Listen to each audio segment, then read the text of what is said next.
This is Justin with Nickelsen Home Inspections. I wanted to go over a little bit with you some of the changes that recently came out from Governor Jay Inslee of Washington State, and how this will be affecting inspections in general and our inspections in particular in the immediate future. We'll see how things go over the course of time. So in the link below, you'll find a blog post that I put up about this on our website that'll include kind of what we're going to go over with a little bit more detail. It'll also include links there to some of the primary sources.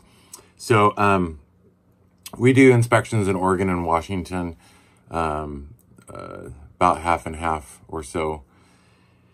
They each, Governor Jay Inslee and Kate Brown both came out with, which is what they kind of have been doing in this COVID-19 period that we're going through.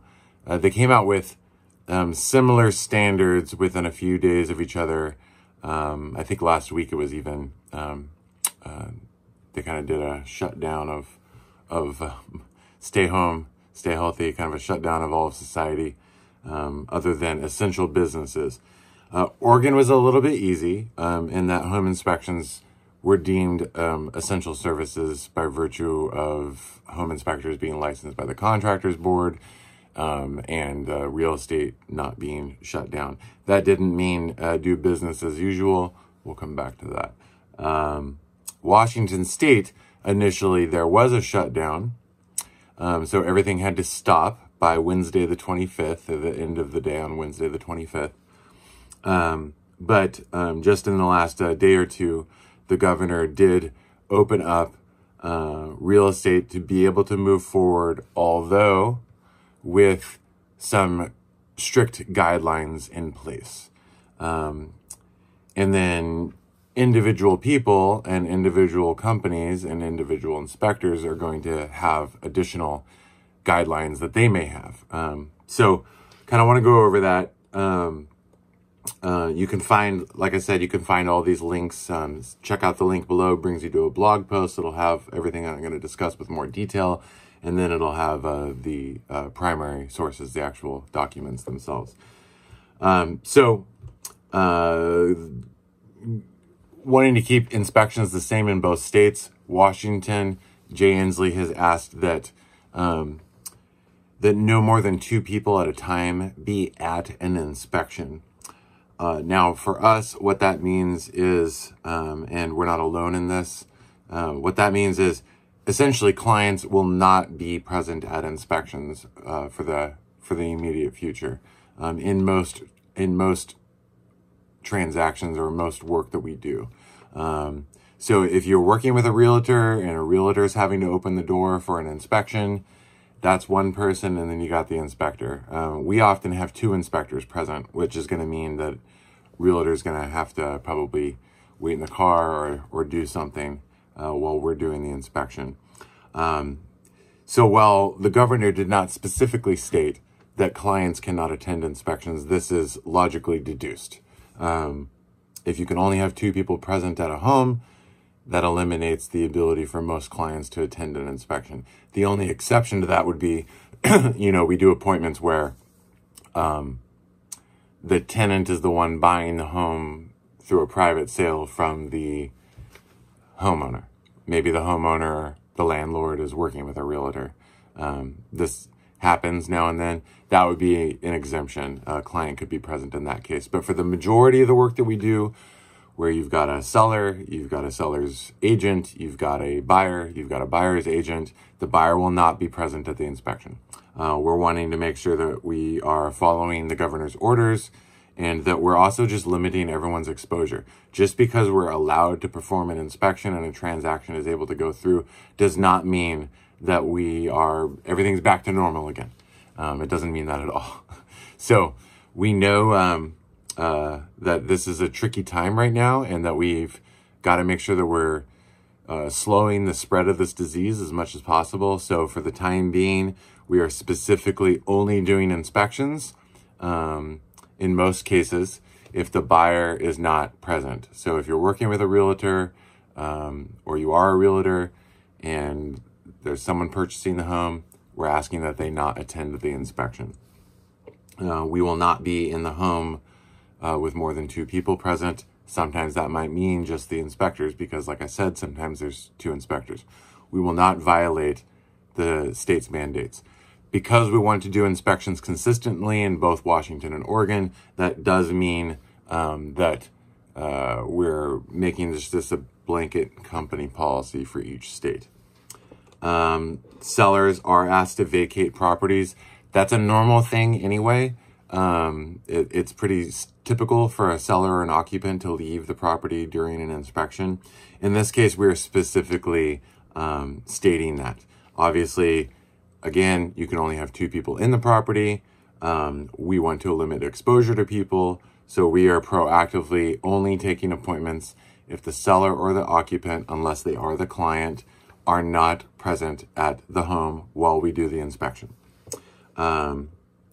Additionally, we are asking that sellers or occupants be proactive as well and be cooperative in wanting to try to make sure that nobody's transferring anything here.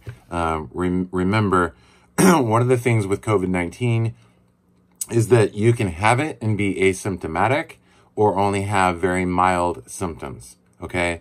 So right now when people are saying, I've got a cold or I've got a flu, you don't know that. You really don't. So everybody should function under the assumption that they are a carrier. I do it whether it's at work or whether that's in a grocery store.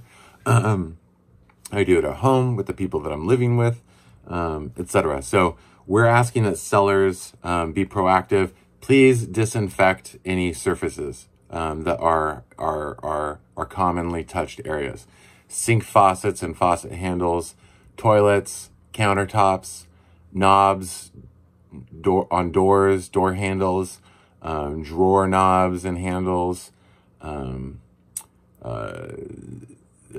appliances that are built in that would be part of the inspection, at least our inspections. So like microwaves, dishwashers, ovens, stoves, ranges,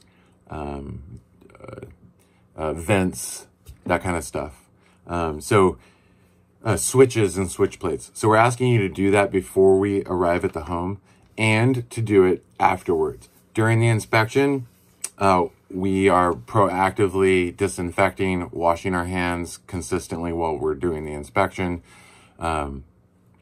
So as to limit not only our exposure, but your exposure when we're in the property. So just be redundant with it, be proactive, err on the slight side of caution or paranoia. So please do that. Also, it is, since we're on the subject, it is always requested, because the home inspection is visually based and non-invasive. We don't move personal belongings during an inspection. So if you're the seller of a property, please, the overhead attic access, the underfloor crawl space access, electrical panels, water heaters, furnaces, those types of items, they need to be completely unblocked. That includes the area on the floor below all of them. We need to be able to get a ladder into a closet, and the ladder can be big. So if there's boxes and shoes and whatnot all over the place, but you can see the attic access up above, that's not an accessible attic. The electrical panel cover needs to come off. So if you've got storage below it, the proper clearance is, among other things, 3 feet to the front of the electrical panel, including the area on the floor. So we need a completely unobstructed path towards the electrical panel. If anybody in the home is sick or has been sick in the last 14 days, please let us know. We will not want to do the inspection. If that means that somebody has to wait for the inspection to be done, so be it. If that means that that someone wants to hire another inspector who won't have a problem going into a home where someone's been sick recently, I guess that's what that means.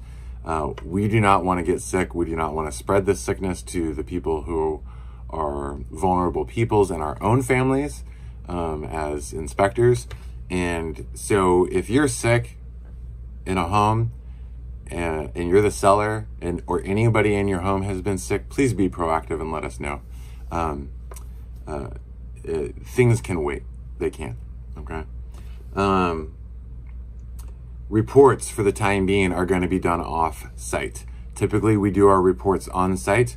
We will be doing them all off-site. We're going to get in and we're going to get out. This limits our exposure inside of the home. Since the client's not there, we don't have a report to review with them immediately. Since a seller, if it's an occupied home or a tenant-occupied property, since they're not going to be there anyway, we don't want them to have to leave longer than they need to. So we're going to get in, we're going to get the information that we need, and we're going to get out. We're going to be thorough, just like we always are. We're just not going to be doing the reports on site, okay? For vacant properties, we are going to proactively request that nobody attend them at all other than us. So no realtors, please. There's no reason. Stay home, stay healthy. Get us a day code. We can get a day code. We can get in, let ourselves in, do the work that we need to do, and go. There's no reason to add more people than is necessary at an inspection right now in particular. So we take this seriously. This is something it's a serious matter, but we also recognize that having real estate function, and inspections are a part of that, is also a serious matter. So how can those two serious matters collide in a reasonable way? I think that the governor's directives, both Oregon and Washington, along with our specific implementation of those, is the best path forward for the time being. We appreciate your cooperation on this. And we want everyone to be healthy, safe, inspectors, buyers, homeowners, tenants, realtors, everyone who's involved. We want everyone to be safe, and we want this to move past us as quickly as possible, although not sooner than is safe, right? So thank you for your cooperation. Please read the blog post. Again, it's linked at the bottom of this. And then in that post, you'll find the primary sources that are linked at the bottom of that post. So thank you again. NickelsenHomeInspections.com is our website, 503-502-1495. And you guys have a good day.